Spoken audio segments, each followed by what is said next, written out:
भारतातील पहिले राष्ट्रीय कोरल रीफ संशोधन केंद्र कुठे बांधले जाईल? भारतातील पहिले राष्ट्रीय कोरल रीफ संशोधन केंद्र अंदमान येथे बांधले जाईल. 10वीच्या विद्यार्थ्यांना बोर्ड परीक्षेची तयारी करण्यास मदत करण्यासाठी प्रेरणा योजना कोणत्या राज्यात सुरू करण्यात आली आहे? 10वीच्या विद्यार्थ्यांना बोर्ड परीक्षेची तयारी करण्यास मदत करण्यासाठी प्रेरणा योजना आसाम राज्यात सुरू करण्यात आली आहे. भारतातील पहिले एकात्मिक कोणते शहर बनले आहे? भारतातील पहिले एकात्मिक अमरावती शहर बनले आहे. 2026 ते 27 साठी आंतरराष्ट्रीय सागरी संघटना परिषदेत सर्वाधिक मतासह कोणता देश पुन्हा निवडून आला आहे? 2026 ते 27 साठी आंतरराष्ट्रीय सागरी संघटना परिषदेत सर्वाधिक मतासह भारत देश पुन्हा निवडून आला आहे.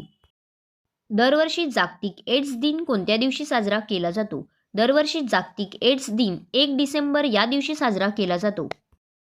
दरवर्षी राष्ट्रीय प्रदूषण नियंत्रण दिवस कोणत्या दिवशी साजरा केला जातो? दरवर्षी राष्ट्रीय प्रदूषण नियंत्रण दिवस 2 डिसेंबर या दिवशी साजरा केला जातो.